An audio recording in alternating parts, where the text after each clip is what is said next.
Hello दोस्तों। मंगल लक्ष्मी लक्ष्मी के सफ़र में आज आपने देखा कि एपिसोड की शुरुआत कार्तिक के गाने से होती है, लेकिन बीच में ही वह गाना बंद कर देता है क्योंकि लोग उसे कहते हैं कि वह अनप्रोफेशनल उसे अनप्रोफेशनल कहते हैं। उसकी आवाज़ सुनकर लक्ष्मी यह देखने जाती है कि क्या वह कार्तिक है। वह वहाँ पहुँचती है और एक और सिंगर को परफॉर्म करते हुए देखती है और सोचती है कि कार्तिक यहाँ क्यों आएगा। कार्तिक कार्यक्रम से निकलने ही वाला होता है कि अचानक एक धमाका होता है जिससे गैस लीक हो जाती है। मेहमान घबरा जाते हैं और कार्तिक और लक्ष्मी कई लोगों की मदद करते हैं और उन्हें बाहर भेजते हैं। वे अपने चेहरे कपड़े से ढक लेते हैं। लक्ष्मी जानने ही वाली होती है कि उसे अंदर कोई दिखाई देता है। यह कार्तिक है जो बेहोश हो गया है। हालांकि ऐसा एहसास नहीं होता कि यह कार्तिक ही है। वह उसे बचाती है और बेहोश कार्तिक को बाहर निकालती है। लक्ष्मी उसे हॉस्पिटल ले जाने के लिए की मदद की गुहार लगाती है, लेकिन कोई अपनी गाड़ी नहीं रोकता। करण लक्ष्मी को फ़ोन करता है, उसे तुरंत ऑफिस आने को कहता है और चेतावनी देता है कि ऐसा ना करने पर उसकी नौकरी से हाथ धोना पड़ेगा, और वह फ़ोन काट देती है और एम्बुलेंस से संपर्क करने की कोशिश करती है, लेकिन फ़ोन नहीं मिलता। फिर वह एक सफाई कर्मचारी से कार्तिक को अपनी साइकिल से बांधने के लिए कहती है, खुद उसे अस्पताल ले जाती है। करण लक्ष्मी को बिल्डिंग की चाबियों देने के लिए शंकर को डांटता है और शिकायत करता है कि अब वह एक ज़रूरी मीटिंग में शामिल नहीं हो पा रहा है। इस बीच अस्पताल पहुंचते ही लक्ष्मी बेहोश हो जाती है। नर्स उसे और कार्तिक दोनों को अंदर ले जाती है। डॉक्टर लक्ष्मी की चेक करते हैं और उसे कुछ दवाइयाँ देते हैं। लक्ष्मी उसे आदमी के बारे में पूछती है जिससे वह लेकर आई थी।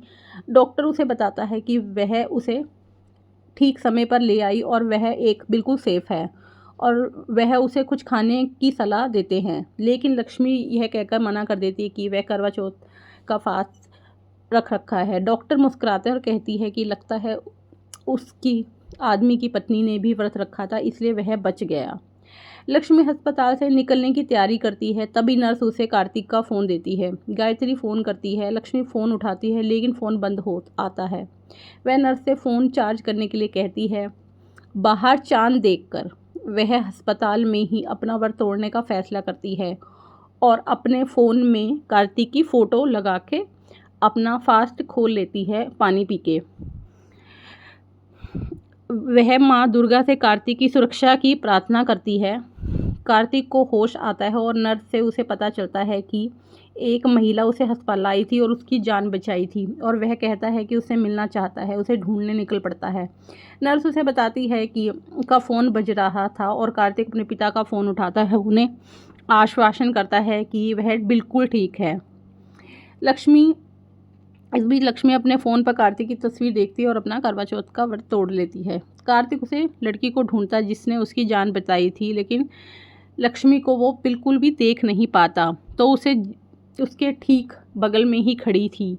वह दुर्गा की मूर्ति के सामने जल पीता है और चली जाती है। लक्ष्मी फिर बचा हुआ आधा जल पी लेती है। माँ दुर्गा की चुनरी आशीर्वाद के रूप में गिरती है और लक्ष्मी भावुक होकर मुस्कुराती है कि उसे माँ दुर्गा का आशीर्वाद मिल गया है और उसका व्रत भी खुल गया है, क्योंकि आधा पानी कार्तिक ने पी लिया और आधा पानी लक्ष्मी ने पी लिया। उसे शंकर का फ़ोन आता है जो उसे बताता है कि कोई इमरजेंसी है। लक्ष्मी कहती है कि वह आ रही है और बाद में ऑफिस पहुंच जाती है। करण उसे फ़ोन काटने के लिए डांटता है और कॉन्फ्रेंस रूम की चाबी लेने पर उस पर चिल्लाता है और कहता है कि बहुत सारे इन्वेस्टर के सामने उसने उसकी इंसल्ट करवाई। लक्ष्मी शांति से जवाब देती है कि चाबी उसके जेब में है। करण चेक करता है, उन्हें वहीं मिलती है और चौंक जाता है कि वह इतनी देर से चाबी ढूंढ रहा था और चाबी तो उसके पास ही थी। अब एपिसोड में आप देखिए कि क्या लक्ष्मी कार्तिक से मिल पाएगी, क्योंकि इतना हादसा होने के बाद भी लक्ष्मी और कार्तिक नहीं मिल पाए, क्योंकि मुझे ऐसा लगता है कि ये लोग लक्ष्मी को करण के साथ मिलाना चाहते हैं। ये चाहते नहीं हैं कि अभी ये कार्तिक के मिले। अब आगे का एपिसोड जानने के लिए हमारे चैनल को लाइक और सब्सक्राइब कीजिए।